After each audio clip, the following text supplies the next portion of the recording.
हम लोगों ने कहा था कि आपके पास 5 हेड्स हैं इनकम जनरेट करने के जिनके ऊपर टैक्स लगता है। नंबर 1, या तो बंदा सैलरी कमा सकता है, सैलरी से पैसे कमा सकता है। नंबर 2, या तो बंदा कोई प्रॉपर्टी रेंट पे दे के वहां से रेंटल इनकम जनरेट करके पैसे कमा सकता है। नंबर 3, या तो बंदा बिजनेस करके वहां से पैसे कमा सकता है, प्रॉफिट वगैरह। नंबर 4, या फिर वो अपना कोई कैपिटल एसेट बेच के वहां से पैसे कमा सकता है। या फिर नंबर 5 कि अगर उसके पास पैसे तो आ गए हैं लेकिन उसको ये नहीं पता कि कहां से आए हैं, वो वाले पैसे भी टैक्स वाले कहते हैं कि भाई साहब इसके ऊपर टैक्स दे दो तो तुम्हारे से हम लोग नहीं पूछेंगे, क्योंकि उसको हम लोग कहां डाल देंगे, income from other sources. Okay, तो ये 5 हेड्स में से जब आपको पैसे मिलते हैं तो इसके ऊपर फिर टैक्स लगता है। हर हेड की अपनी अपनी टैक्सेशन है, वो टैक्स रूल्स, टैक्स के जितने भी आपके एलिमेंट्स हैं वो सारे हमने पढ़ने होते हैं, उनके हिसाब से हमें अपना आंसर करना होता है। अब आप लोगों का जो हेड हम पढ़ने जा रहे हैं दैट इज कैपिटल गेन। बेटा कैपिटल गेन का मतलब क्या है? कैपिटल गेन का मतलब है कि आपके पास कोई कैपिटल एसेट था। अब एसेट की डेफिनेशन में मैं नहीं जाऊंगा, वो मुझे उम्मीद है कि आप सबको पता होगा, आईटी में आप लोगों ने पढ़ा होगा। अब कैपिटल एसेट क्या चीज है अकॉर्डिंग टू टैक्स अथॉरिटीज, इसके बारे में जाऊंगा। कैपिटल एसेट जरा सबसे पहले हम लोग पढ़ लेते हैं। कैपिटल एसेट बेटा आपके पास क्या जनाब, आपके पास कैपिटल एसेट का मतलब क्या है जी? कैपिटल एसेट का मतलब यह है कि कोई भी किसी भी किस्म की प्रॉपर्टी जो इंसान के पास मौजूद है जो उसको फ्यूचर बेनिफिट देगी, लेकिन उसमें ये 3 चीजें शामिल नहीं है। मतलब कैपिटल एसेट की डेफिनेशन के लिए जरूरी है कि ये 3 चीजों की कैटेगरी में ना आए। नंबर 1 कहता जी वो चीज, वो एसेट आपका स्टॉक ना हो, इन्वेंट्री ना हो। स्टॉक इन ट्रेड का मतलब क्या है जी? इन्वेंट्री। आपको पता ना कि आप क्लोजिंग इन्वेंट्री आपका एसेट होता है, भाई पता है कि नहीं पता? जी, बैलेंस शीट में आता है, स्टेटमेंट ऑफ कॉम्प्रिहेंसिव इनकम में आता है, कॉम्प्रिहेंसिव इनकम में नहीं आता। तो ग्रॉस प्रॉफिट कैसे निकालते हो? वो तो इनकम प्रॉफिट पर वो ग्रॉस प्रॉफिट कैसे निकालते हो? Opening add purchases less, okay वापस आ जाइए। तो आपके पास स्टॉक इन ट्रेड होता है बेटा आपका एसेट। बिल्कुल आप लोगों ने ठीक फरमाया कि एसेट और लायबिलिटीज आपकी बैलेंस शीट में आते हैं। तो स्टॉक इन ट्रेड आपका एसेट है, लेकिन ये कैपिटल एसेट की कैटेगरी में नहीं आएगा, उसमें क्लियरली मेंशन किया हुआ। नंबर 2 कहते हैं जी ऐसा एसेट जो कि डेप्रिशिएबल हो या अमोर्टाइजेबल हो। अमोर्टाइजेशन का आइडिया है आप लोगों को? टेंजिबल एसेट और इनटेंजिबल एसेट का आइडिया है? टेंजिबल एसेट के ऊपर बेटा डेप्रिसिएशन चार्ज की जाती है और इंटेंजिबल के ऊपर अमोर्टाइजेशन चार्ज की जाती है। Got it? मतलब आम भाषा में डेप्रिसिएशन। तो कहते हैं जनाब जो आपके जितने भी डेप्रिशिएबल एसेट्स हैं जिनके ऊपर डेप्रिसिएशन लगती है वो भी कैपिटल एसेट नहीं होंगे। मतलब कैपिटल एसेट कौन से होंगे? जो कि नॉन डेप्रिशिएबल एसेट है। तो कौन सा ऐसा एसेट है जिसके ऊपर डेप्रिसिएशन लगती है? लैंड, बिल्कुल। शेयर्स, ठीक है। अच्छा, इसके बाद कहते हैं जी तीसरी चीज कि कोई भी जो आपके पास मूवेबल एसेट है। अब मूवेबल एसेट कौन से होते हैं भाई? गाड़ी हो गई और जनरेटर हो गया। ये सारे ऐसे एसेट्स हैं जो कि मूवेबल एसेट्स हैं। कहते जी मूवेबल एसेट्स भी कैपिटल एसेट की कैटेगरी में नहीं आते, लेकिन कुछ ऐसे मूवेबल एसेट्स हैं जो कि कैपिटल एसेट डिक्लेयर कर दिए गए हैं। समझ रहे बात? कुछ कैपिटल एसेट ऐसे हैं जो कि मूवेबल होने के बावजूद, मतलब ऐसे एसेट जो कि मूवेबल होने के बावजूद कैपिटल एसेट की डेफिनेशन में आ रहे हैं। तो कैपिटल एसेट को अगर मैं डिफाइन करूं जनरली तो मैं ये कह सकता हूं कि इन्वेंट्री, डेप्रिशिएबल और movable other than specified assets के अलावा जितने भी एसेट्स हैं सारे के सारे आपके पास क्या हैं? Capital assets. अब आप देख लीजिए, फॉर एग्जांपल ये बिल्डिंग है, ऑफिशियल बिल्डिंग है, तो क्या ऑफिशियल बिल्डिंग डेप्रिशिएबल होती है? किसने क्या नहीं होती? किसने क्या नहीं होती? बता दें। अच्छा डरे नहीं बेटा, डरना नहीं है, ठीक है, डरना मना है। आप ये कहते हैं डरना नहीं है, फिर डरना तो है। ओ यार ये तो आदत है ना, आदत है, इसको छोड़ो। अच्छा तो बेटा जो आपकी ऑफिशियल बिल्डिंग है ना, जो आपकी ऑफिशियल बिल्डिंग है, फॉर एग्जांपल जैसे ये हमारा ऑफिस है, ऑफिशियल बिल्डिंग है, तो ये डेप्रिशिएबल होती है, ठीक है। लेकिन जो आपकी घर की बिल्डिंग है जहाँ पे आप रह रहे हो, रेजिडेंशियल हाउस, क्या वो डेप्रिशिएबल होता है? नहीं। आपका वो पर्सनल एसेट जो होता है, आपका पर्सनल एसेट, आपका घर, आपका जो रेजिडेंशियल हाउस है, वो डेप्रिशिएबल एसेट नहीं होता। डेप्रिसिएशन लगती ही उस एसेट पे है जो आपका बिजनेस का एसेट हो।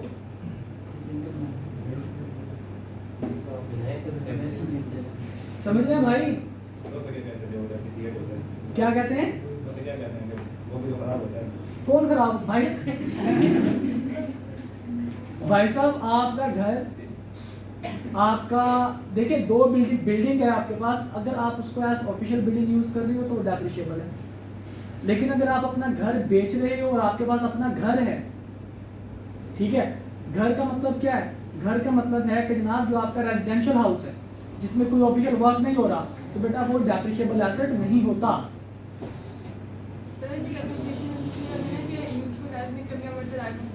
जी। Who said कि उसमें कमी आएगी? आप घर बनाए 10 साल के बाद घर बेचें, कहाँ पे कमी आएगी? मुझे पकड़िए आगे। बिल्डिंग का बिल्डिंग में आपका क्या ख्याल है कि बिल्डिंग की जो आप ऑफिशियल बिल्डिंग लेते हैं, हकीकत में बेटा देखिए, जब हम ऑफिशियल बिल्डिंग की बात करते हैं ना, तो आपकी बिल्डिंग का अलग सा रेट लगता है, आपकी जमीन का अलग सा रेट लगता है। ऑफिशियल बिल्डिंग के ऊपर, जमीन के ऊपर डेप्रिसिएशन नहीं लगाई जाती, आपकी ऑफिस बिल्डिंग के ऊपर डेप्रिसिएशन लगाई जाती है। जब आपकी प्लाजा बेचेंगे तो प्लाजे के फ्लोर बाय फ्लोर बिकते हैं। समझ रहे बात को? जब आप कोई ऑफिस परचेज करते हैं या आप कोई ऑफिस बेचते हैं तो फ्लोर बाय फ्लोर होते हैं, वो ग्राउंड आपके पास अलग से होती है। आप अपने घर के बाहर गाड़ी खड़ी करने के लिए किसी से पैसे चार्ज नहीं करते, लेकिन आप अपनी शॉप के बाहर, ऑफिस के बाहर किसी को गाड़ियां खड़ी करने की अगर इजाजत देते हैं तो वहां से पैसे आप चार्ज करवा सकते हैं। गवर्नमेंट आपसे चार्ज करवाती है ग्राउंड रेंट के नाम पे। समझ रहे हैं बात को? तो कुछ चीजें ऐसी हैं जो कि हमारी पर्सनल हैं। अब एसी, ये एसी लगा हुआ है, AC is depreciable asset, yes. लेकिन अगर ये मेरे घर में लगाओ, क्योंकि मेरा पर्सनल एसेट है। समझ रहे बात को? लेकिन क्योंकि ये कैपिटल एसेट की डेफिनेशन में, ये भी कैपिटल एसेट नहीं होगा, क्योंकि ये कैपिटल एसेट की डेफिनेशन में इस वजह से नहीं आ रहा क्योंकि ये मूवेबल एसेट है। Got it? आप जिस रूम में खड़े हैं, कंटेनर रूम, बैठे हैं, मैं तो खड़ा हूं यार, कंटेनर रूम एक तो लेना यार, कंटेनर रूम, वहां तूने कहना ये मैं तो क्या तंग कर रहा है। अच्छा, आप जिस रूम में बैठे हैं, कंटेनर रूम, क्या ये फिक्स्ड एसेट है? This is a fixed asset.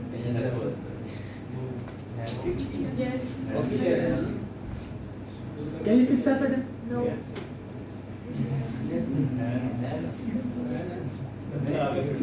Yes, क्योंकि फिक्स्ड एसेट वो होता है जिसकी डिसमेंटलिंग कॉस्ट होती है। डिसमेंटलिंग कॉस्ट का क्या मतलब है? कि ना जिसको हटाने के लिए, किसी को चेंज करने के लिए आप अच्छे खासे पैसे लगेंगे। तो एनीवेज, हम उस चीज़ों में नहीं जा रहे, वो आपकी रिपोर्टिंग की डिटेल इंशाल्लाह आपको बड़े अच्छे से बता सकते हैं, मेरे से ज़्यादा अच्छे से बता सकते हैं। मेरा कंसर्न है कैपिटल एसेट की डेफिनेशन की हद तक रहना। तो अब जब हमने लॉ से पूछा कि सर कौन सी ऐसी चीज़ें हैं जो कि कैपिटल एसेट की डेफिनेशन में नहीं आती, तो लॉ ने कहा जनाब कौन कौन सी? Any stock in trade, consumable stores और raw materials had for the purpose of business, for the purpose of business, for the purpose of business. Business purpose में जो भी आपका स्टॉक इन ट्रेड होगा उसको आप अपना एसेट तो मान लेते हैं, लेकिन वो आपका कैपिटल एसेट नहीं बनेगा। दूसरा, any property with respect to which the person is entitled to a depreciation deduction under section 22 और अमोर्टाइजेशन डिडक्शन अंडर सेक्शन 24। ये बेसिकली सेक्शन, जैसे मैंने आपको बताया, याद नहीं करने, लेकिन मजा बड़ा आता है बोलने में, तो इस वजह से मैं बोल देता हूँ। सेक्शन 22 डेप्रिसिएशन के साथ डील करता है, सेक्शन 24 जो है वो अमोर्टाइजेशन के साथ डील करता है। आगे चलकर इनकम फ्रॉम बिजनेस के अंदर इंशाल्लाह हम उनको डिस्कस करेंगे। तो एनीवेज, इसके बाद कहता है जनाब any movable property held for personal use by the person और any member of person's family dependent on the person excluding capital asset mention in under section 38 subsection 5। For example, यानी कि एक्सप्लेनेशन, पेंटिंग, ये कौन कौन से asset की हम लोग बात कर रहे हैं जो कि कैपिटल एसेट है मूवेबल एसेट, लेकिन साथ ही साथ क्या है, ये कैपिटल एसेट है। कौन कौन से जनाब कहते हैं जी? पेंटिंग, पेंटिंग आपको पता है कि आपका ये मूवेबल एसेट होते हैं। Yes sir. मूवेबल एसेट होने के बावजूद ये कैपिटल एसेट है। स्कल्पचर आपने अक्सर देखा जहाँ मूर्तियाँ वो कोई चीज़ पकड़ के खड़ी होती हैं, वो मूर्तियाँ, बुत, स्कल्पचर, ड्राइंग और other work of art, jewellery, rare manuscript, folio, book, postage stamp, first day cover, coin, material और एन एंटीक। आपके घर में जो सोने के जेवरात पड़े हैं वो भी क्या हैं? Capital asset. जो हीरे जवाहरात पड़े हैं वो भी क्या है? Capital asset. यार घर में किसी भी आईने में जाके देख लीजिए, आपको हीरा नजर आ रहा है, कैसी बातें करते हैं। Got it? तो बेटा कैपिटल एसेट की डेफिनेशन के अंदर ये इसका सबसे जो मेन चीज है आपने ये आइडेंटिफाई करना है कि कैपिटल एसेट कोई चीज है या नहीं। उसने एसेट बताया होगा कि अगर जी मैंने इस एसेट को बेच दिया। हमने इनकम फ्रॉम प्रॉपर्टी पढ़ा था, उसमें हमने कहा था कि एक बंदे ने अगर प्रॉपर्टी बेचने का एग्रीमेंट करता है और उससे मिलने वाली टोकन मनी जो है वो फॉरफिट कर लेता है तो वो किधर जाता है? इनकम फ्रॉम प्रॉपर्टी में। जिन लोगों ने नहीं पढ़ा वो टेंशन ना लें, उनको पढ़ा दिया जाएगा, ठीक है। लेकिन अगर हमने कहा था कि अगर वो प्रॉपर्टी बेच दे, अगर कोई अपना प्लॉट या अपना घर जो है वो बेच दे तो वो किधर जाएगा? कैपिटल। तो शाबाश, वो किधर जाएगा? फिर कैपिटल गेन में जाएगा। Got it? समझ आ गई बेटा बात? यहाँ पे तो मसलन साहब। अच्छा अब बेटा सेक्शन 37 और सेक्शन 37 यानी कि सेक्शन 37 इस चीज को कैपिटल गेन को डील करता है। इसमें दो सेक्शंस आपको देखने को मिलेंगे। एक है section 37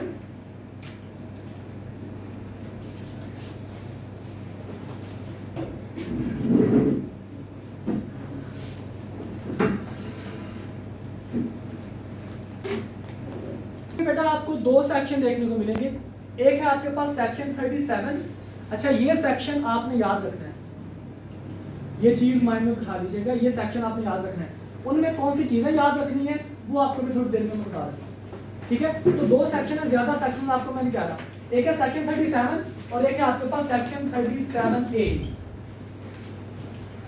section 37 and section 37A, ये दो सेक्शन है बेटा जो कैपिटल गेन के साथ डील करते हैं। आपको मैं इसका बिल्कुल एक बेसिक सा थीम आपको बता रहा हूँ, उसके बाद इंशाल्लाह हम लोग नोट्स की तरफ मूव ऑन करते हैं चीजों को अंडरस्टैंडिंग पर्पस के लिए।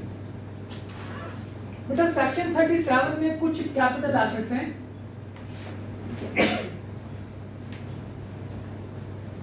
जबकि सेक्शन 37A में भी कुछ कैपिटल एसेट्स हैं।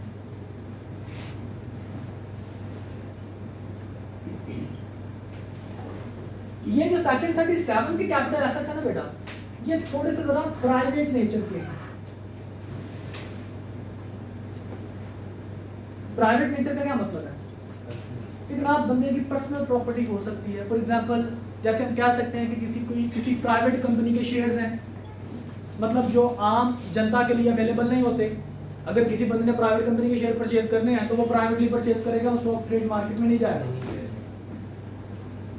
ओके अगर इसी तरह आपके पास किसी क्लब की मेंबरशिप है, जिम्नेजियम की आपके पास मेंबरशिप है प्राइवेटली, पार्टनरशिप फर्म में आप पार्टनर हैं, उनके शेयर्स आपके पास आप पार्टनरशिप फर्म के, तो ये सारा कुछ जो आपके पास प्राइवेट नेचर की चीजें हैं वो जाएंगे किधर? कौन से कैपिटल एसेट होंगे? सेक्शन 37। और जितने भी सेक्शन 37A के जो कैपिटल एसेट्स हैं ये नॉर्मली पब्लिक नेचर के हैं।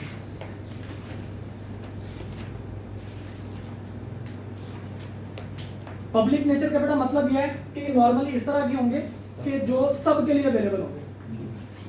जैसे पब्लिक लिमिटेड कंपनी के जो शेयर्स हैं स्टॉक एक्सचेंज में वो लिस्टेड होते हैं, कोई भी बंदा जाकर उनको परचेज कर सकता है। ओके पीटीसीएल के वाउचर्स हैं, ये पीटीसीएल के वाउचर्स हकीकत में ये इशू किया करता है पीटीसीएल अपने वाउचर्स, तो वो हकीकत में आपके पास क्या है कि वो भी आपके लिए पब्लिक नेचर का एक समझ लीजिए कैपिटल एसेट है। अब इनमें बेटा जो फर्क है, एक चीज हमने पढ़ी थी टैक्स रिजीम्स, मतलब कि टैक्स एप्लीकेबल रेट्स उनके ऊपर कौन से होंगे। आपके पास आपने पैसे तो कमा लिए, फॉर एग्जांपल आपने 10 लाख रुपए कमा लिया पूरे साल में। अब इस 10 लाख रुपए के ऊपर टैक्स के रेट्स कौन से होंगे ये डिसाइड करना हमारा काम है। अगर तो बेटा जो एप्लीकेबल रेट्स हैं जो एप्लीकेबल रेट्स हैं, अगर तो वो हैं गिवन स्लैब्स वाले, जो कि स्लैब्स गिवन होता है आपके पेपर के एंड में और आपकी बुक में भी हमने दिया हुआ है, और ये फर्स्ट कैटेगरी के स्लैब्स होते हैं। अगर उन स्लैब्स के हिसाब से आपने इसके ऊपर टैक्स निकालना हो तो उसको हम लोग कहा करते हैं कि ये कौन सी इनकम है, this is normal tax regime.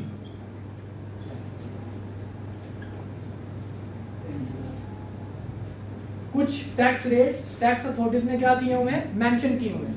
आपको दिखा देते हैं अगर आपके पास बुक है, बल्कि इसको यहां से दिखा देते हैं बच्चों को।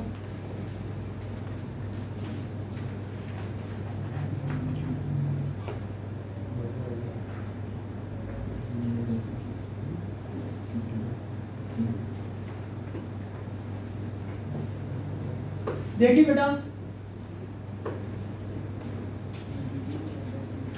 ये आपके पास इस तरह से टैक्स अथॉरिटीज ने बताया हुआ है कि जनाब ये कुछ रेट्स हैं। अगर किसी बंदे की इनकम इतनी है तो उसके ऊपर इतना रेट लगेगा। जैसे यहाँ पे किसी की इनकम 6 लाख रुपए से कम है तो उसके ऊपर कोई टैक्स नहीं लगेगा। किसी की 6 लाख से 12 लाख रुपए तक है तो 2.5% जितनी अमाउंट 6 लाख से ज़्यादा उसके ऊपर इतना टैक्स लगेगा। ये स्लैब्स टैक्स अथॉरिटीज ने बताए हैं।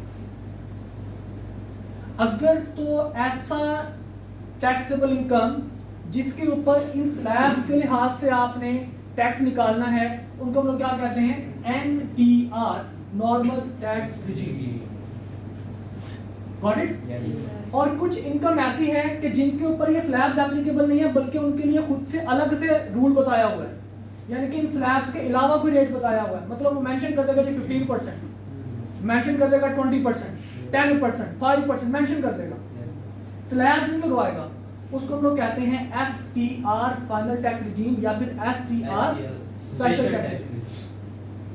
उनको हम लोग नॉर्मल की कैटेगरी में नहीं लेके आते, उनको हम लोग STR कहते हैं या फिर उनको हम लोग FTR कहते हैं। Got it? समझ आ गई बेटा बात की? ये स्लैब्स आपको बेटा गिवन होंगे, दूसरे रेट्स भी आपको गिवन होंगे पेपर के एंड पे। तो जिनके ऊपर स्लैब्स लगना है, जिन इनकम के ऊपर, उनको हम लोग क्या मानेंगे, NTR।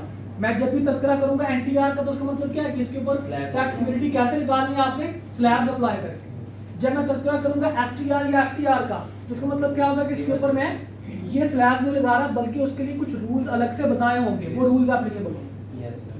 Got it? हाँ जी। वो पॉइंट, ये पॉइंट क्लियर हुआ बेटा? अगर किसी बच्चे को मसला है, महल किसका, देखो स्लैब का मतलब क्या है। ये टैक्स वालों ने कहा कि जनाब तुम्हारी इनकम कितनी है, मैंने कहा जी मेरी इनकम है 40 लाख रुपए। उसने कहा अच्छा, और ये तुम्हारी इनकम NTR है, नॉर्मल टैक्स रिजीम है, इसका मतलब तुम्हारे ऊपर स्लैब्स लगेंगे। ये NTR मैं खुद बता देता था कि NTR है ये। मैंने कहा ये 4, उसने कहा जनाब देखो तुम्हारी इनकम कितनी है, मैंने कहा जी 40 लाख रुपए। उसने कहा इसका मतलब ये हुआ कि तुम्हारी इनकम इस स्लैब में आ रही है 36 लाख से लेकर 60 लाख के दरमियान, 36 से 60 के दरमियान। अब तुम्हारे ऊपर कितना टैक्स लगेगा उसने आगे बताया हुआ है, 4,35,000, और जितना 36 लाख रुपए से ज्यादा अमाउंट है, यानी कि 4 लाख रुपए, 40 लाख रुपए, 36 लाख से 4 लाख रुपए ज्यादा ना, तो 4 लाख रुपए का 27.5%। ये रूल उसने बता दिया स्लैब्स बनाकर कि हर कैटेगरी का देखिए जैसे जैसे आपकी इनकम बढ़ती जाएगी टैक्स का रेट बढ़ता जाएगा। 2.5%, 12.5%, 22.5, 27.5, 25% बढ़ता जाएगा। This is called tax slabs. Got it? ये कैलकुलेशन इंशाल्लाह आप लोगों को मैं करके दिखाया करूंगा। ओके? तो अगर मैं बात करूंगा कि बेटा ये NTR है तो उसका मतलब क्या होगा कि इसके ऊपर क्या लगेगा, ये स्लैब लगेंगे, इन स्लैब के हिसाब से रेट निकालेंगे। और अगर मैं कहूंगा बेटा ये STR या FTR है तो इसका मतलब क्या होगा कि उनके ऊपर स्लैब नहीं लगेंगे, बल्कि अलग से इनके रेट्स होंगे। Got it? चलें,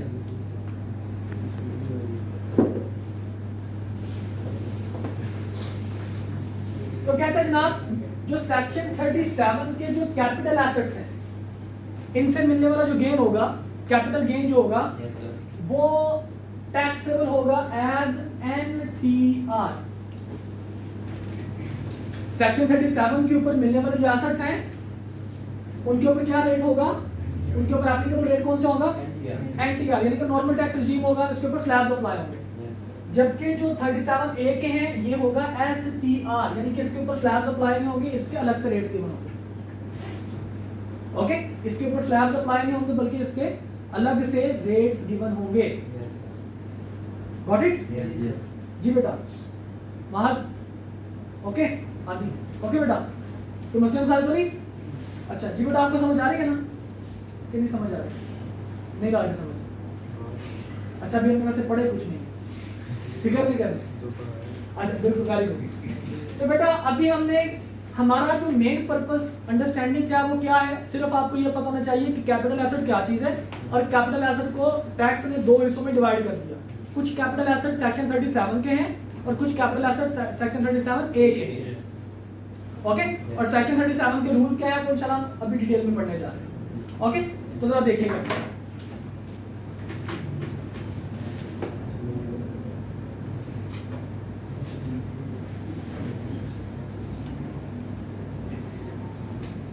कहता है जी इनकम फ्रॉम कैपिटल गेन में आपके पास कैपिटल एसेट को दो हिस्सों में कैटेगराइज किया गया है, और वो दो हिस्से कौन से अभी भी हमने डिस्कस किया था, सेक्शन 37 एंड सेक्शन 37 ए। 37 जरा प्राइवेट नेचर के कैपिटल एसेट्स हैं, जबकि 37 ए जो है जरा पब्लिक नेचर के कैपिटल एसेट्स हैं।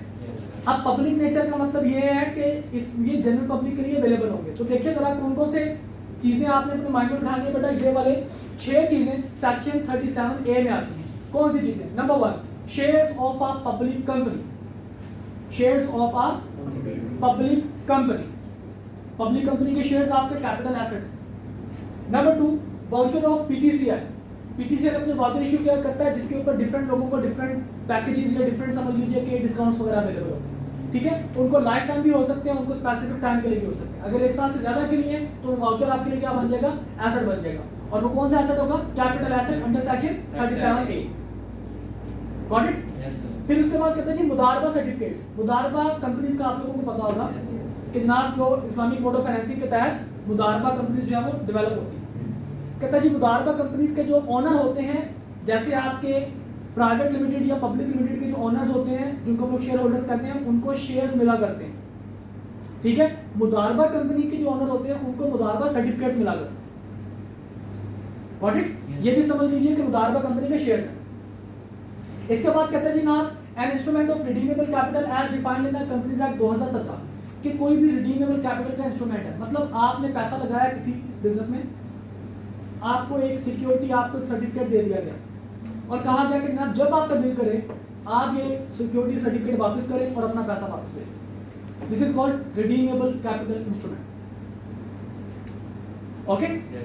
समझ आ गई बात की? इसके बाद कहते हैं जी डेट सिक्योरिटीज, जिसको आप डिबेंचर कहते हैं, ये तो आप लोगों को पता होगा आई होप। एक होता है शेयर्स जो कंपनी की ओनरशिप मिलती है, उसके रखने वाले को शेयर होल्डर कहते हैं।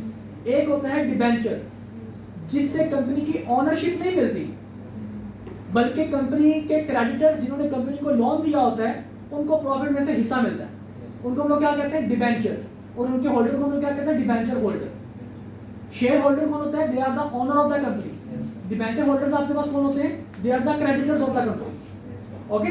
तो अगर कोई कंपनी का डिबेंचर होल्डर है यानी कि डेट सिक्योरिटीज है, नॉर्मली डेट सिक्योरिटी सिर्फ और सिर्फ पब्लिक कंपनी इशू कर सकती है। अगर किसी कंपनी के डेट सिक्योरिटीज हैं तो वो भी आपके लिए कौन सा होगा, कैपिटल एसेट अंडर सेक्शन 37 ए। इसके बाद कहते हैं ना आपके पास डेरिवेटिव प्रोडक्ट्स। अब डेरिवेटिव प्रोडक्ट आपके पास क्या चीज है बेटा, आपने एक चीज सुनी होगी, फॉरवर्ड कॉन्ट्रैक्ट्स, नहीं सुना? अच्छा चलिए इसको मजीद आसान कर देते हैं।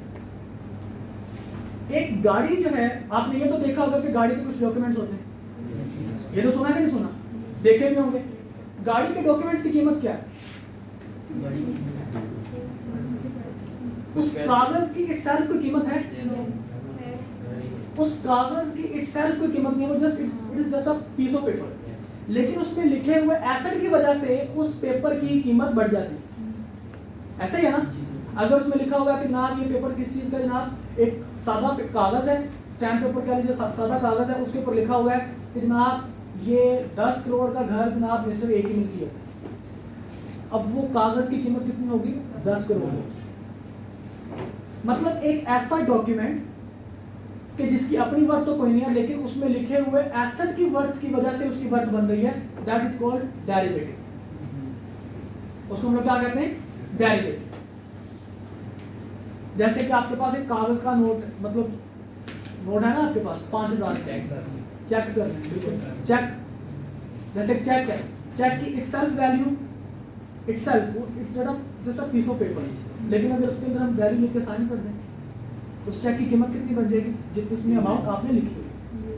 ठीक है, तो चेक को जरा हम टिपिकल अलग से नेगोशिएबल इंस्ट्रूमेंट में डिफाइन कर देते हैं, लेकिन इससे मिलती जुलती एग्जांपल आपको मैं दे रहा हूँ कि आपके पास डेरिवेटिव्स हो।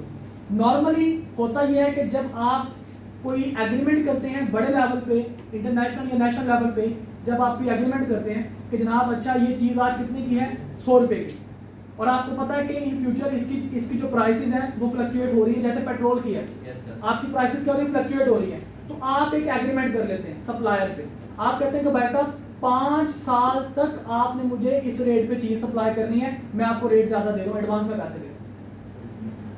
अब वो एग्रीमेंट जो बनता है that is called future agreement, कि फ्यूचर में जनाब ये चीज़ आपको कितने की मिलेगी। अब वो फ्यूचर एग्रीमेंट बकायदा बिकते हैं, बेचे जाते हैं डेरिवेटिव मार्केट्स के अंदर, स्टॉक ट्रेडिंग के अंदर, जनाब स्टॉक एक्सचेंज के अंदर ये बकायदा डेरिवेटिव्स बिकते हैं, एग्रीमेंट्स बिकते हैं। अब उनकी बात कर रहे हैं कि इस तरह के एग्रीमेंट जो कि स्टॉक मार्केट के अंदर, स्टॉक एक्सचेंज के अंदर जिनकी ट्रेडिंग होती है, वो डेरिवेटिव आपका क्या बनेगा, capital asset under section 37।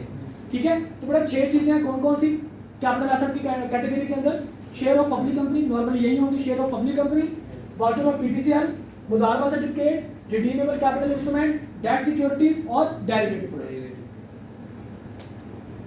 Normally आपके सिलेबस के अंदर वो शेयर्स की बात करता है, कैपिटल एसेट में नॉर्मली किसकी बात करता है, वो शेयर्स की बात करता है। सेकंड 37A के लिए कौन से शेयर्स, पब्लिक कंपनी के शेयर्स। और एक चीज और नोट कर लीजिए कि इन शेयर्स को वो एक नाम, स्पेशल नाम देता है, सिक्योरिटीज। क्या नाम देता है, सिक्योरिटीज। कि जब वो तस्करा कर रहा हो ना कि जनाब मिस्टर ए ने सिक्योरिटीज बेची, तो इसका मतलब क्या है, पब्लिक कंपनी के शेयर्स बेचे। Got it? ओके जी, सेकंड 37A के एसेट्स आ गए। अब सेकंड 37 के एसेट्स की हम बात करें। कौन सा, इंस्ट्रूमेंट ऑफ रिडीमेबल कैपिटल। देखिए बेटा, आपके पास रिडीमेबल कैपिटल में आपका जो शेयर्स होते हैं, कुछ शेयर्स होते हैं आपके पास रिडीमेबल, कुछ होते हैं इररिडीमेबल। ठीक है, इररिडीमेबल का मतलब क्या है, आपने दफा परचेज कर ली, अब आप इनको बेच नहीं सकते, आप इनको वापस नहीं कर सकते कंपनी को। आप इसको ट्रांसफर कर सकते हैं लेकिन कंपनी को वापस नहीं कर सकते, that is called irredeemable capital. लेकिन जो आपके पास होते हैं जनाब, कुछ इस तरह के शेयर्स होते हैं जिनको हम लोग कहते हैं कि हाँ भाई तुम कंपनी को वापस कर देना और पैसा में ले देना, that is called redeemable capital. ठीक है जी, तो क्या कहते हैं जनाब, जो आपके पास रिडीमेबल कैपिटल इंस्ट्रूमेंट है वो भी आपका एसेट है, वो भी आपका जो है वो कैपिटल एसेट सेकंड 37 लिखा है। Got it? कुछ परेशानी, कुछ ना समझ आ रही हो, कुछ समझ नहीं आ रहा? अच्छा, कैपिटल एसेट का तो समझ में आया, कैपिटल एसेट क्या होता है आपसे पूछ रहा हूँ, कैपिटल एसेट समझ में आया? ये सिर्फ उनके नाम है और मैं कुछ नहीं बता रहा, इनकी डेफिनेशन वो आपसे नहीं पूछेगा। वो ये नहीं पूछेगा कि बताओ कि वाउचर ऑफ पीटीसीएल क्या होता है, ये जस्ट आपको पढ़ाने के लिए, समझाने के लिए बता रहा हूँ। ये उनके नाम है, वो आपको बताएगा कि ना मैंने वाउचर ऑफ पीटीसीएल बेचे, वो आपको बताएगा कि ना मैंने डेट सिक्योरिटीज बेची। इसका मतलब क्या हुआ कि वो कैपिटल एसेट बेच रहे हैं, ये इनका नाम है, जैसे आपने नाम अपने माइंड में उठाया। अच्छा, सेक्शन 37 जैसे मैंने आपको बताया था, ये ऐसे कैपिटल एसेट हैं जो कि प्राइवेट नेचर के हैं। अब प्राइवेट नेचर का मतलब क्या होगा, इसमें भी शेयर्स होंगे लेकिन कौन सी कंपनी के, प्राइवेट लिमिटेड। ठीक है, दूसरा इसमें मेंबरशिप कार्ड्स होंगे, आप जिम्नेजियम में या किसी भी क्लब के, गोल्फ क्लब के अंदर आप मेंबर हैं, अब वो आपको जो कार्ड मिल रहा है दैट इज प्राइवेट प्रॉपर्टी। तो प्राइवेट नेचर के आपके मेंबरशिप, लाइफ टाइम मेंबरशिप के जो आपके कार्ड्स हैं वो आपके लिए क्या है जी, वो आपके लिए कैपिटल एसेट अंडर सेक्शन 37। इसी तरह पार्टनरशिप फंड के शेयर्स, पार्टनरशिप भी आपको पता है कि प्राइवेट नेचर की होती है, इसके शेयर्स पब्लिकली अवेलेबल नहीं होते। इसके बाद जनाब immovable properties, immovable properties for example इसमें कौन सी चीज आ रही है, लैंड की बात कर रहे हैं नहीं, इमूवेबल प्रॉपर्टी, लैंड, बिल्डिंग, यानी कि बिल्डिंग कौन सी, रेजिडेंशियल बिल्डिंग। इमूवेबल प्रॉपर्टी की बेटा यहाँ पे बात कर रहे हैं, तो ये इमूवेबल प्रॉपर्टी लैंड किस में आती है, सेक्शन 37 में आती है। इसके बारे में डिटेल में हम चीजें पढ़ेंगे थोड़ी देर तक। फिर उसके बाद कहता है जी माइनिंग राइट्स, कि आपके पास लाइसेंस है माइनिंग करने का, तो लाइसेंस आपका प्राइवेट नेचर है। माइनिंग राइट्स, उसके बाद जनाब सर्टन स्पेसिफाइड एसेट, जिनकी मैंने बात की थी ना, मूवेबल होने के बावजूद ये कैपिटल एसेट्स हैं, jewellery, sculpture, painting, coin, medallion, first day cover, each and ये सारा कुछ मूवेबल होने के बावजूद कैपिटल एसेट है। तो ये कौन सा एसेट बनेंगे? Second 37 assets. बेटा 3 चीजें कैपिटल गेन के अंदर वो मेजरली आपसे पूछता है। नंबर 1 बात करेगा शेयर्स की, नंबर 2 बात करेगा इमूवेबल प्रॉपर्टी यानी कि प्लॉट की, लैंड की बात करेगा, और नंबर 3 बेटा बात करेगा आपके पास ये मूवेबल सर्टेन मूवेबल एसेट्स की, पेंटिंग वगैरह। ये 3 चीजों के बारे में आपसे वो पूछेगा। अब आपने देखना है कि जो शेयर्स की बात करें, क्या ये पब्लिक कंपनी के शेयर्स हैं या प्राइवेट कंपनी के शेयर्स? अगर तो ये प्राइवेट कंपनी के शेयर, तो कौन से सेक्शन के हिसाब से टैक्सेबिलिटी होगी? 37 के हिसाब से। अगर ये होंगे पब्लिक कंपनी के शेयर्स, तो कौन से सेक्शन के हिसाब से? 37। अगर ये बात करता है इमूवेबल प्रॉपर्टी, तो कौन से सेक्शन के हिसाब से टैक्सेबिलिटी होगी? 37 के हिसाब से। अगर ये बात करता है ज्वेलरी की, स्कल्पचर की, बुक फर्स्ट डे कवर की, 37। ये बेटा ये 3 ही एसेट है, इसके अलावा ना उसने अभी तक पूछे और ना ही पूछेगा। अगर पूछ भी लेगा तो लिस्ट मैंने आप लोगों को बता दी। Got it? यहाँ तक के मसले में साथ। अच्छा गेन का मतलब क्या होता है? गेन का मतलब बताएगा कि आपने? गेन का मतलब क्या बेटा? जो आपको प्रॉफिट मिल रहा है, मुनाफा, उसको तो कहते हैं गेन, ऐसे ही है। अब मुनाफा कैसे निकलता है? राइट बच्चे यार माशाल्लाह आप तो, मतलब आप कोई चीज आपने बेची है ज्यादा प्राइस पे, और जो चीज आपने खरीदी थी वो कम प्राइस पे, उनका जो डिफरेंस होगा वो आपके लिए क्या होगा? प्रॉफिट या गेन। अब आपने एक कैपिटल एसेट परचेज किया, वो कैपिटल एसेट 37 का भी हो सकता है, 37A का भी हो सकता है। अब आपने उस कैपिटल एसेट को डिस्पोज ऑफ कर दिया, तो डिस्पोजल के बाद या तो आपको फायदा होगा या फिर आपको नुकसान। फायदा होगा तो क्या लिखोगे? Capital gain. नुकसान होगा तो क्या लिखोगे? Capital loss.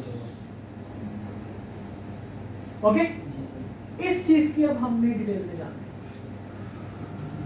लॉ कहता है जनाब जब आप कोई चीज बेचते हैं ना, तो अकॉर्डिंग टू टैक्स अथॉरिटीज 2 तरीकेकार होंगे बेचने में। डिस्पोजल के 2 तरीकेकार होंगे। एक तरीका वो है जो आप खुद से जानबूझ के अपनी मर्जी से चीज को बेचते हैं, दैट इज कॉल्ड डिस्पोजल। और दूसरा डिस्पोजल है कि आप ना चाहते हुए आपके बिजनेस से वो चला जाता है, डिस्पोज ऑफ हो जाता है। एक है आपकी डिजायर से डेलिबरेटली आप उस एसेट को डिस्पोज ऑफ करते हैं, एक है कि आप ना चाहते हुए भी क्या हो जाता है? डिस्पोज ऑफ हो जाता है। कहते हैं जी दोनों सिचुएशन को हम लोग डिस्पोजल मानेंगे। हम क्या मानेंगे? उनको डिस्पोजल मानेंगे।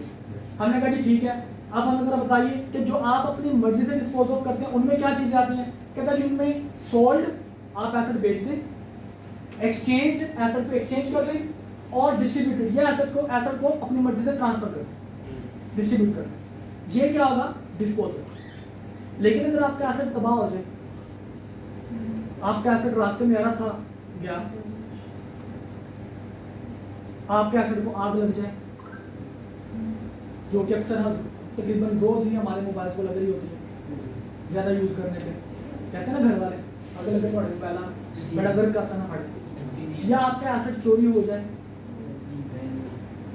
इसका मतलब क्या हुआ कि ये वो वाली चीज़ें हैं, सिचुएशन है कि जो आपने डेलिबरेटली नहीं की, लेकिन टैक्स वाले क्या मानेंगे? तुमने एसेट को क्या कर दिया, फिर भी डिस्पोज ऑफ कर दिया। ठीक है, तो डिस्पोज ऑफ 2 तरह का। नंबर 1, आप एसेट को बेच दें, एक्सचेंज कर लें, ट्रांसफर कर लें। नंबर 2 डिस्पोजल कौन सा है जी? आप एसेट को डिस्ट्रॉय करवा दें, यानी कि आपका एसेट डिस्ट्रॉय हो जाए, आपका एसेट चोरी हो जाए, आपका एसेट को आग लग जाए, डैमेज हो जाए, एसेट कैंसिल हो जाए, आए पहुंचे ही ना, ईच एंड एवरीथिंग, ये सारा कुछ आपके पास क्या जी? डिस्पोजल की कैटेगरी में आता है। अच्छा जी, अब हम कहते हैं कि भाई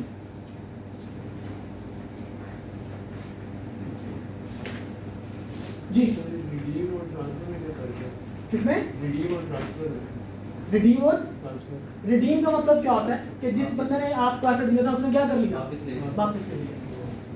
ठीक है, मतलब ऐसा एसेट जो कि जैसे हम लीज के एसेट की बात करते हैं, ठीक है, इसको हम लोग बात करते हैं लीज कैसे।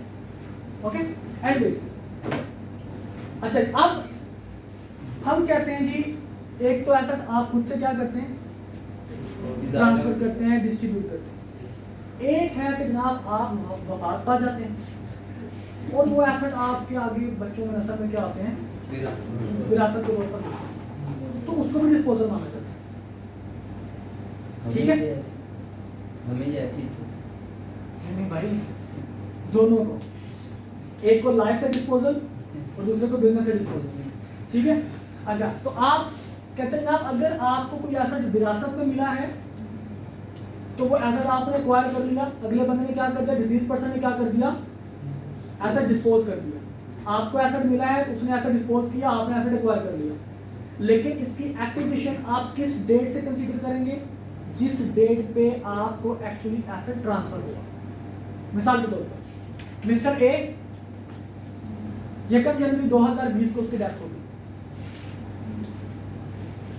उसके नाम पे कुछ प्रॉपर्टीज थी और वो प्रॉपर्टीज नाम उसका एक उसका बेटा था, वो बेचारा थोड़ा सा सीधा सा था, उसको आइडिया नहीं था कि उसके बाप ने कितनी प्रॉपर्टी जमा की हुई है। जब उसको रिश्तेदारों ने बताया कि तुम्हारा बाप अमीर आदमी था, जनाब यही सारी जायदाद है, उसको अपने नाम पे ट्रांसफर करवा दो, तो मिस्टर बी जो कि मिस्टर ए का बेटा है, उसने 1 जनवरी 2023 में जाकर अपने नाम पे ट्रांसफर करवाया। तो लोग कहता है कि अब कब समझेंगे कि उसने एसेट एक्वायर किया, 1 जनवरी 2023 में जाकर उसने एसेट एक्वायर किया। एसेट कब डिस्पोज ऑफ हुआ, 1 जनवरी 2023 में जाकर डिस्पोज ऑफ हुआ। ओके, तो अभी डिस्पोजल की हम लोगों ने सिर्फ 2 बातें की। आप कहते हैं जी आपने एसेट डिस्पोज ऑफ किया, बेचा, डिस्ट्रॉय हुआ, कुछ भी हुआ, एसेट डिस्पोज ऑफ हुआ बिजनेस, उसके डिस्पोजल में कुछ ना कुछ आपको कंसीडरेशन मिलेगी। अगर तो आपने बेचा है, एक्सचेंज किया है, या कुछ ना कुछ मतलब आपने अपनी मर्जी से डेलिबरेटली कुछ एसेट को बेचा है, तो आपको उसके मुकाबले में, उसके बदले में कुछ ना कुछ पैसे मिलेंगे। That is called consideration received. Consideration receive आपके पास क्या बेटा, एसेट को बेचने पे जो आपको पैसे मिलेंगे। अगर आपने कोई इंश्योरेंस करवाई थी और एसेट आपका डिस्ट्रॉय हो गया, तो डिस्ट्रॉय होने के बाद उसके इंश्योरेंस क्लेम आपको मिलेगा, वो हम क्या मान लेंगे, वो हमारे लिए क्या है, कंसीडरेशन रिसीव। ठीक है, तो कहते हैं जी आप एसेट को डिस्पोज ऑफ जैसे ही करेंगे आपको कुछ ना कुछ मिलेगा, कंसीडरेशन रिसीव्ड। और जब आप उस एसेट को डिस्पोज ऑफ करेंगे तो जाहिर बात है वो एसेट आपने कभी ना कभी परचेज किया होगा, या आपने परचेज किया होगा, या फिर वो एसेट आपको इनहेरिटेंस में मिला होगा, इनहेरिटेड एसेट होगा। ठीक है, इनहेरिटेंस में मिला होगा या फिर एसेट आपने परचेज किया होगा। दोनों सिचुएशन में जो कॉस्ट ऑफ द एसेट होगा, कॉस्ट ऑफ द एसेट, वो आपका होगा consideration paid. What is consideration received, बेच के जो पैसे मिले। व्हाट इज कंसीडरेशन पेड, जो आपने खरीदने के लिए जो आपने पैसे दिए। कहता जी इन दोनों का जो डिफरेंस है ना, positive difference, that would be capital gain, that would be capital gain. दोबारा सुन लीजिए, एसेट आपने परचेज किया, फॉर एग्जांपल आपने किसी कंपनी के शेयर परचेज किए 10 लाख रुपए, ठीक है, और वो शेयर्स आपने बेच दिए 15 लाख रुपए के। वो प्राइवेट लिमिटेड के थे या पब्लिक के थे, फिलहाल मैं उन चक्करों में नहीं पड़ रहा।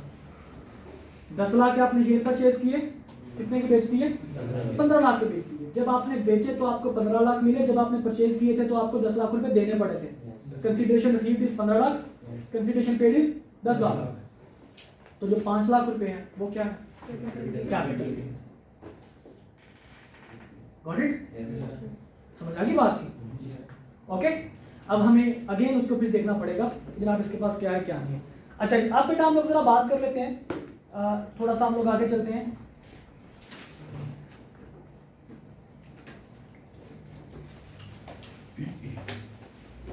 कि सेक्शन 30, अच्छा एक कुछ एसेट्स होते हैं, जैसे मैंने आपको बताया कि कुछ एसेट्स आपके पास होते हैं बिजनेस एसेट्स और कुछ एसेट आपके पास होते हैं पर्सनल एसेट्स। बिजनेस एसेट्स कौन से हैं,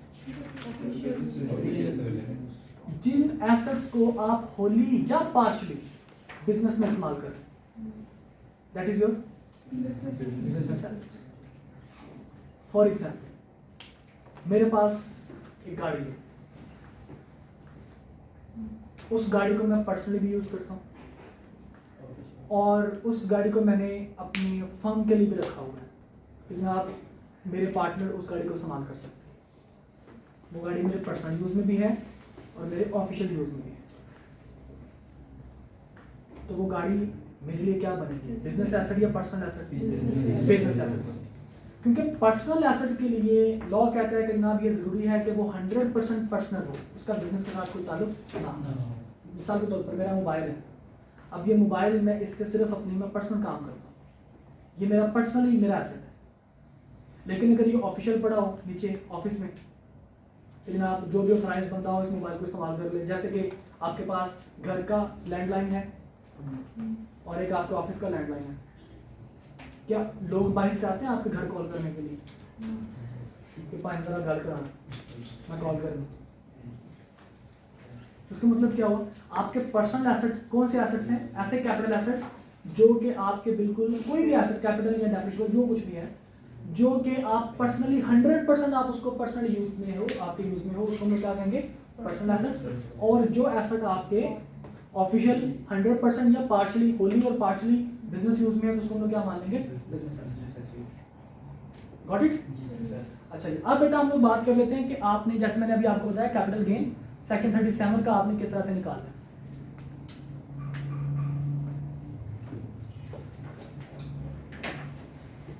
रुक भाई, सर यही कहने आए थे कि थोड़ी सी आप लोगों की क्लास 10:15 बजे मेरा ख्याल है।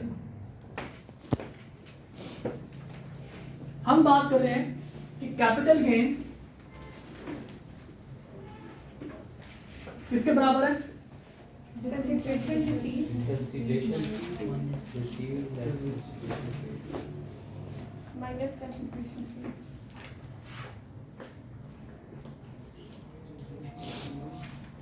अच्छा, अब कंसीडरेशन रिसीव्ड, अब टैक्सेबिलिटी, ये तो है जनरल रूल। अब टैक्स वाले क्या कहते हैं? कहते हैं जी जो कंसीडरेशन रिसीव्ड है ना, इसको आपने कहना है हायर ऑफ एक्चुअल और fair market value. Consideration received हकीकत में हम किनको मानेंगे? एक्चुअल और fair market value whichever is higher. मिसाल के तौर पर शेयर्स आपने बेचे 15 लाख रुपए के, जबकि उस टाइम शेयर्स की मालियत थी 20 लाख रुपए, तो कंसीडरेशन रिसीव कितनी लिखोगे? 20 लाख रुपए। Got it? नहीं समझ आए?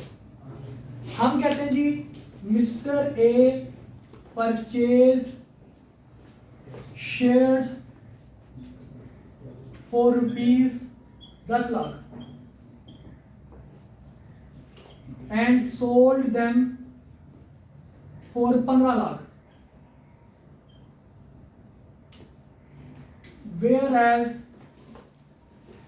fair market value at time of disposal was 20 lakh. ये कहानी समझ में आई? जी सर। अब कहते हैं जी कंसीडरेशन रिसीव्ड आपके लिए क्या होगा? एक्चुअल में कितने पैसे मिले? 15 लाख मिले। फेयर मार्केट वैल्यू डिस्पोजल के टाइम पे कितने थी? 20 लाख। तो लॉ कहता है जनाब कंसीडरेशन रिसीव में क्या लिखोगे? हायर हो, यानी क्या यहाँ पे लिखोगे? 20 लाख रुपए। फेयर मार्केट और actual whichever is higher, 20 lakh रुपए। ओके? और कंसीडरेशन पेड में क्या आएगा?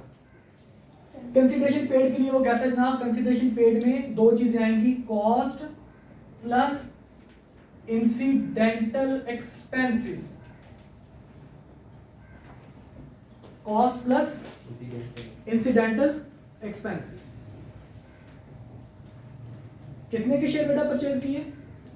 10 लाख रुपए के। अब what do you mean by incidental expenses?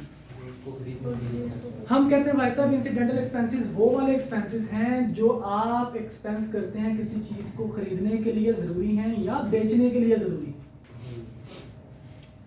मिसाल के तौर पर यहां पे मैं मजीद एक लाइन लिखूंगा, क्या लिखूंगा? Mister A paid rupees 5 lakh as brokerage fee for disposal of shares. 10 lakh रुपए के शेयर परचेज किए, यस सर 15 लाख के शेयर्स बेच दिए, जबकि डिस्पोजल के टाइम पे शेयर्स की कीमत कितनी थी, मार्केट वैल्यू कितनी थी, 20 लाख रुपए, और इन शेयर्स को बेचने के लिए उसने 5 लाख रुपए एज ब्रोकरेज फी पे किए। अगर ये ब्रोकरेज फी पे ना करता तो उसके शेयर्स ना बिकते। यस सर अगर ये ब्रोकरेज फी पे ना करता तो उसके शेयर्स ना बिकते। मतलब ये एक्सपेंस जरूरी है खरीदने के लिए या बेचने के लिए। तो इंसिडेंटल एक्सपेंसेस वो तमाम एक्सपेंसेस जो कि जरूरी होते हैं किसके लिए, खरीदने के लिए या बेचने के लिए। तो यहाँ पे कंसीडरेशन पेड में कौन सी चीज आनी थी, माइनस किसको करना था, माइनस हमने 10 lakh plus minus brokerage plus incidental expenses कितने जी, 5 लाख।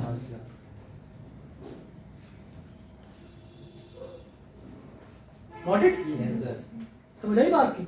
तो कंसीडरेशन रिसीव्ड सीधा सीधा सा कंसीडरेशन नहीं है, बल्कि आपके पास क्या है, consideration receive according to tax authorities higher of actual और फेयर मार्केट वैल्यू। और कंसीडरेशन पेड सीधे सीधे पैसे नहीं है, बल्कि क्या है जी, कॉस्ट प्लस इंसिडेंटल एक्सपेंसेस। यहाँ तक का मसला है, ऑल ओके, ऑल क्लियर। चलो जी, इंशाल्लाह हम कल यही से कंटिन्यू करेंगे।